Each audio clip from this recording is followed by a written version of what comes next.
नमस्कार दोस्तों, आज की इस वीडियो में हम आपके लिए पुत्रदा एकादशी की व्रत कथा लेकर आए हैं। द्वापर युग में एक बार महाराज युधिष्ठिर ने भगवान श्री कृष्ण से पूछा, हे श्री कृष्ण, कृपा करके ये बताइए कि श्रावण मास की एकादशी का क्या नाम है, उसकी विधि क्या है और उस दिन किस देवता की पूजा की जाती है।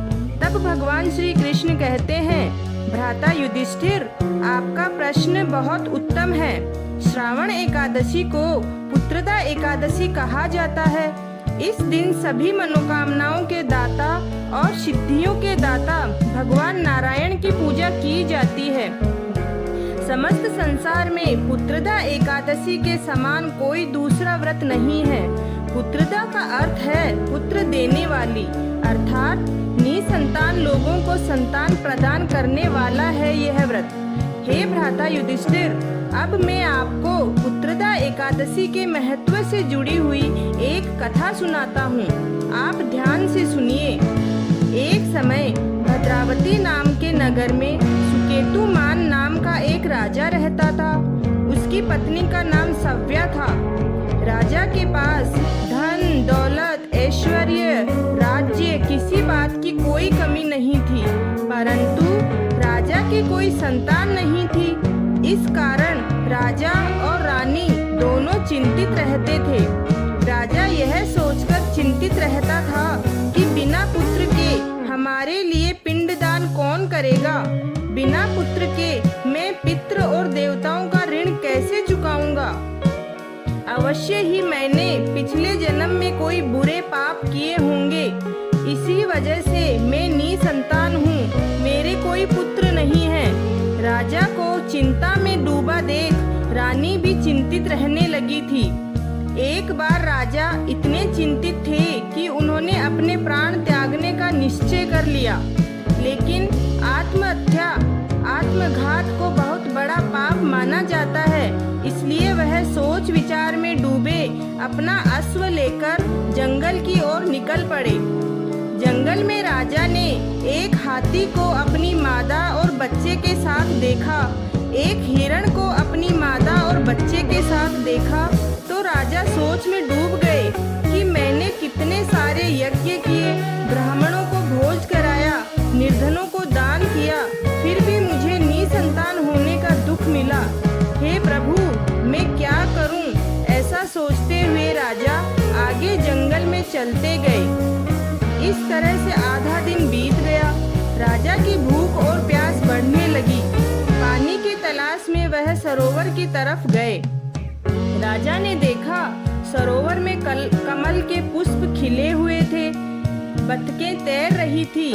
राजा ने चारों तरफ नजर घुमाई तो देखा सरोवर के एक तरफ मुनियों का आश्रम बना हुआ था।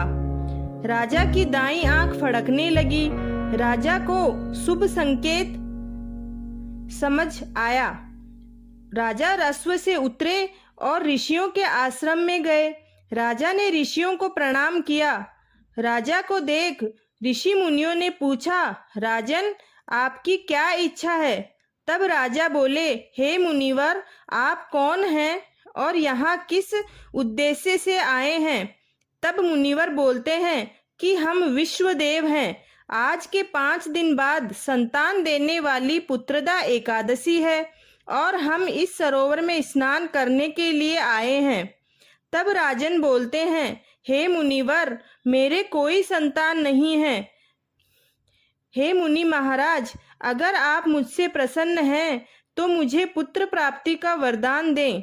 यह सुनकर मुनि महाराज बोले, हे राजन, श्रावण मास की पुत्रदा एकादशी निसंतान को संतान देने वाली है। आप अवश्य पुत्रदा एकादशी का व्रत करें और भगवान की कृपा से आपको पुत्र रत्न की प्राप्ति होगी। मुनियों की बात सुनकर राजा को संतोष हुआ और महल में जाकर उन्होंने महारानी सव्या को सारी घटना बता दी। पुत्रदा एकादशी आने पर राजा और रानी ने पूरे विधि विधान से पुत्र प्राप्ति की इच्छा से पुत्रदा एकादशी का व्रत किया और द्वादशी के दिन पारण किया। कुछ दिनों बाद रानी सव्या ने गर्भ धारण किया। 9 महीने बाद उनके यहाँ पर अत्यंत ही तेजस्वी पुत्र का जन्म हुआ। वह राजकुमार प्रजा का पालन करने वाला तेजस्वी और प्रतापी राजा बना। अब भगवान श्री कृष्ण राजा युधिष्ठिर से बोले कि हे कुंती पुत्र, पुत्रदा एकादशी का व्रत पुत्र प्राप्ति के लिए सर्वोत्तम है। जो मनुष्य पुत्रदा एकादशी के महत्व को पढ़ते, सुनाते या सुनते हैं, वह सांसारिक सुखों को भोग कर अंत में स्वर्ग को प्राप्त करते हैं।